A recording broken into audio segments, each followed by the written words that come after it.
औज़ु बिल्लाहि मिनश्शैतानिर्रजीम बिस्मिल्लाहिर्रहमानिर्रहीम सल्लल्लाहु अला मुहम्मद। अस्सलामु अलैकुम dear students, welcome to first year biology. As you know that chapter number 7 is under our discussion. Our topic जो चल रहा है वो है the algae plant like protists.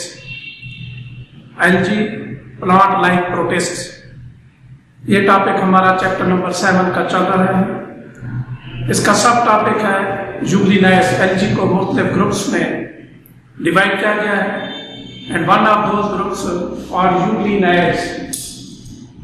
Today we have to discuss euglenoids and some other subgroups of the main group algae. Euglenoids की अगर हम classification देखें तो माजी में इनको मुख्तलिफ तरीकों से क्लासीफाई किया गया है। क्योंकि इस ग्रुप से जो ऑर्गेनिज्म बिलोंग करते हैं उनके कुछ करेक्टर्स प्लांट लाइक हैं और कुछ करेक्टर्स एनिमल लाइक हैं। फॉर एग्जांपल जुगलिना है, इस ग्रुप की एग्जांपल जुगलिना है। तो Euglena has both characters of animal like and it also has plant like characters. Euglenoid के जो प्लांट लाइक करेक्टर्स हैं वो यह है कि इसमें इनमें क्लोरोप्लास्ट क्लोरोफिल है and because of the presence of chlorophyll these organisms can manufacture their own food by the process of photosynthesis. यानी दूसरे अल्फाज में ये ऑटोट्रॉफ है। क्लोरोप्लास्ट क्लोरोफिल का होना, ऑटोट्रॉफ होना, खुराक को तैयार करना, ये प्लांट लाइक कैरेक्टर्स हैं। इस वजह से माजी में बियोलॉजिस्ट जुगलिनाइड्स को किंगडम प्लांटी में रखते रहे हैं चूंकि इसमें प्लांट लाइक कैरेक्टर थे। लेकिन एट द सेम टाइम इनमें एनिमल लाइक कैरेक्टर्स भी हैं। चूंकि इनमें जैसे जुगलिना है सेल वॉल नहीं है, सेल वॉल का ना होना this is animal like character. और फिर जब नाइट टाइम होता है, रात का वक्त होता है, लाइट अवेलेबल नहीं होती तो फोटोसिंथेसिस का प्रोसेस नहीं हो सकता। तो फिर ये बाहर से एनिमल की तरह फूड हासिल करते हैं। यानी रात के टाइम ये हेटरोट्रॉफिक हो जाते हैं, हेटरोट्रॉफिकली अपनी खुराक हासिल करते हैं। The organism which can manufacture their own food and which don't depend on other things for their food are known as autotrophs. और वो जो दूसरों पे फूड के लिए डिपेंड करते हैं वो हेटरोट्रॉफ होते हैं। तो ये हेटरोट्रॉफ ये एनिमल लाइक कैरेक्टर है और इनका ऑटोट्रॉफ होना ये प्लांट लाइक कैरेक्टर है। तो चूंकि इनमें एनिमल लाइक कैरेक्टर भी है, चूंकि ये हेटरोट्रॉफिकली अपनी खुराक बाहर से हासिल कर सकते हैं।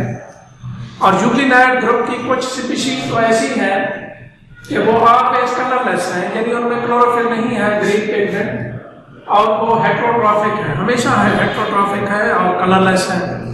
कुछ स्पीशीज दिन के वक्त अपनी खुराक को तैयार कर सकते हैं चूंकि उनमें ग्रीन पिगमेंट क्लोरोफिल होता है, यानी वो ऑटोट्रॉफ भी हैं और रात के वक्त वो हेटरोट्रॉफ हो जाते हैं। और इस ग्रुप की कुछ स्पीशीज है they are always colourless, they are always heterotrophic.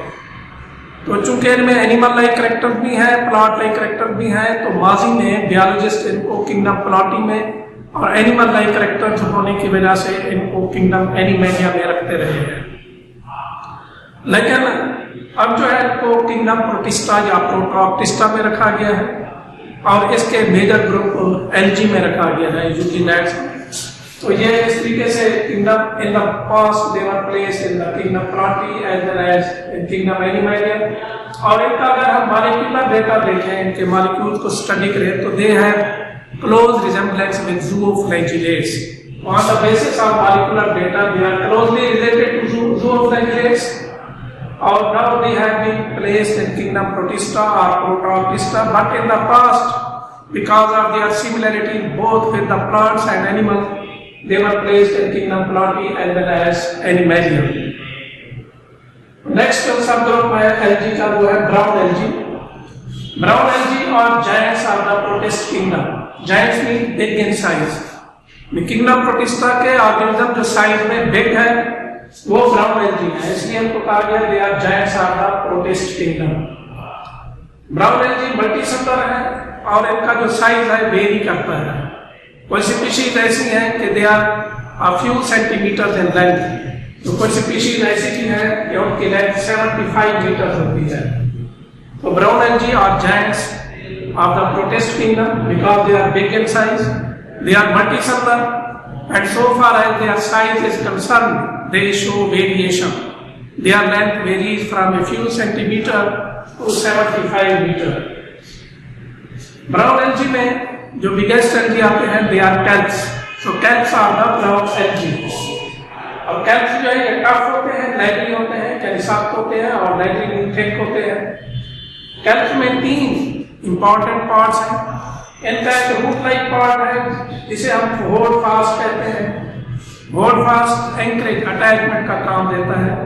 hold fast के जरिए से ये किसी रॉक, किसी सरफेस, किसी सतह के साथ अटैच होते हैं. इनमें स्टेम लाइक पार्ट है, तने की तरह का हिस्सा है जिसे हम स्टाइक कहते हैं. और इनमें लीफ लाइक पार्ट है, ये लीफ नहीं है, पत्ते नहीं है, लीफ लाइक पार्ट है, उसे हम ब्लेड कहते हैं. तो kelps are the brown algae. They are tough, leathery. They have root like part which is known as holdfast, and holdfast is used for the purpose of attachment. They have stem like part which is known as stipe, and they have leaf like part which is known as blade. तो brown algae के characters क्या हुए? They are giants of the protist kingdom. They are multicellular. They are length vary from a few centimeters to 75 meters. Kelps are brown algae. They are tough, leathery. They have root-like part known as holdfast. They have stem-like part which is known as spike, and they have leaf-like part which is known as blade. ये short question पूछा जा सकता है कि what are kelps. आपने बोलना है kelps और brown algae. There are 3 main parts of kelps. Root-like part is known as holdfast. Holdfast is used for the purpose of anchorage or attachment. They have stem-like part which is known as stike, and they have leaf-like part which is known as blade. The next subgroup of algae are red algae. Red algae are multicellular, यानी कई cell पर मुश्तमिल है. And some red algae consist of interwoven filaments. Interwoven उलझे हुए filaments धागे से. इनकी यानी कि कुछ ब्राउन रेड एल्गी ऐसे हैं कि उनकी बॉडी फिलामेंट लाइक है, धागानुमा है, और वो जो फिलामेंट्स है वो इंटरवोवन है, इसके साथ उलझे हुए हैं, एक दूसरे के साथ उलझे हुए होते हैं. The filaments are delicate and feely. Delicate यानी इनके फिलामेंट्स नाजुक होते हैं, और फीली का मतलब है कि फिलामेंट्स ब्रॉड होते हैं, शार्पदार होते हैं. और कुछ जो रेड एल्गी हैं, their body consists of flattened sheets of cells. कुछ एल्गी रेड एल्गी ऐसे हैं कि उनकी body flat sheets of cell पर मुश्तमिल होती है, यानी सेल की चपटी चादरें होती हैं जिन पर मुश्तमिल होती है. रेड एल्गी में भी रूट लाइक पार्ट होता है which is known as holdfast. और अभी आपको पता है holdfast is used for the purpose of attachment or anchorage. इनकी जो सेल वॉल है उसमें कैल्शियम कार्बोनेट इनकॉर्पोरेट होता है. इनकॉर्पोरेट शामिल करना, शामिल होना. These red algae incorporate calcium carbonate in their cell wall and they get calcium carbonate from the ocean. और ये जो रेड एल्गी हैं, ये माजी में जब इनकी डेथ होती रही है तो इनकी सेल वॉल जो कैल्शियम कार्बोनेट पर मुश्तमिल है वो माजी में जमा होती रही है. उधर से कुछ एनिमल्स हैं जिनको हम कोरल्स कहते हैं. Corals are the animal which belong to phylum Coeloprata, या जिसको हम phylum Nidaria भी कहते हैं. उन पे एक्सोस्केलेटन होता है, वो भी कैल्शियम कार्बोनेट पर मुश्तमिल होता है. और रेड एल्गी की जो सेल वॉल है ये भी कैल्शियम कार्बोनेट पर मुश्तमिल है. तो माजी में भी और अब भी ये हो रहा है कि इनकी सेल वॉल जब डेथ होती है, कोरल एनिमल्स की, एल्गी की, रेड एल्गी की डेथ होती है तो ये नीचे सिंक हो जाते हैं. ओशन के बॉटम पे इनकी सेल वॉल और कोरल एनिमल जो है उनके स्केलेटन जमा होते हैं, तो इससे बड़ी बड़ी चट्टानें बनती हैं जिनको हम कोरल रीफ्स कहते हैं. रीफ्स का मतलब है चट्टानें. तो red algae and coral animals have been used in the formation of coral reefs. तो ये formation of coral reefs along with coral animals, यानी रेड एल्गी जो है ये कोरल एनिमल्स के साथ मिलकर रीफ्स बनाती हैं, चट्टानें बनाती हैं जिनको हम कोरल रीफ्स कहते हैं. And coral reefs are the rich source of calcium carbonate. ये calcium carbonate का एक बेहतरीन जरिया है. तो red algae are multicellular. Their body consists of interwoven filaments. The filaments are delicate and feathery. Some red algae consist of flattened sheets or cells. In red algae, root-like part is present, which is known as holdfast. Holdfast is used for the purpose of anchorage or attachment. Their cell walls incorporate calcium carbonate. Red algae form coral reefs along with coral animals. और इनमें red pigment होता है red algae में, जिसकी वजह से इसका colour red होता है। उस रेड पिगमेंट का नाम है फाइकोइरेथ्रिन। फाइकोइरेथ्रिन रेड एल्गी और red pigment is present which is known as फाइकोइरेथ्रिन।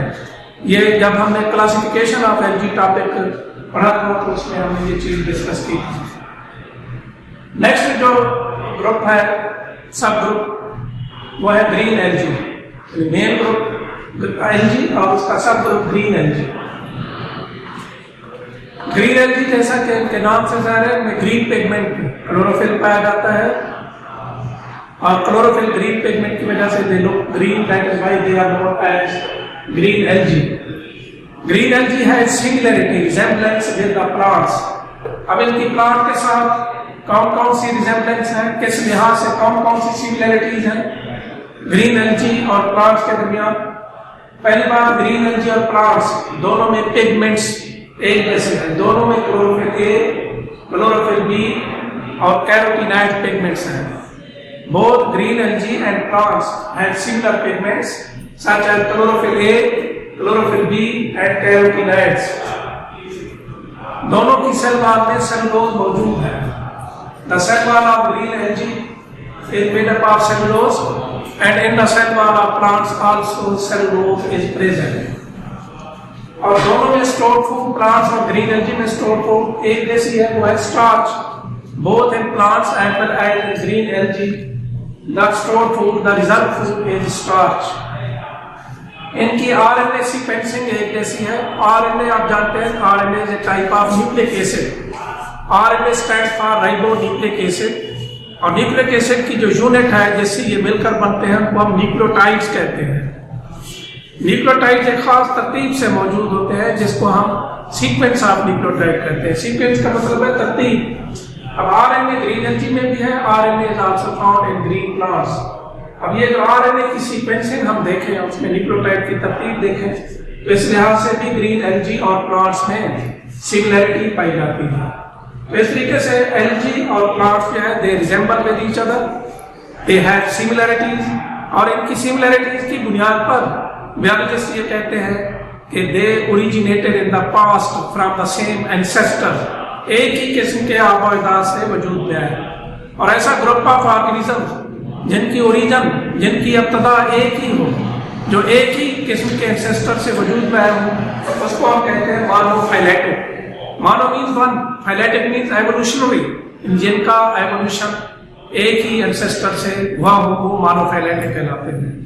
So algae, green algae and plants are monophyletic origin, that is they came into being from the same ancestor. एक ही आबो अजदाद से ये वजूद में आए।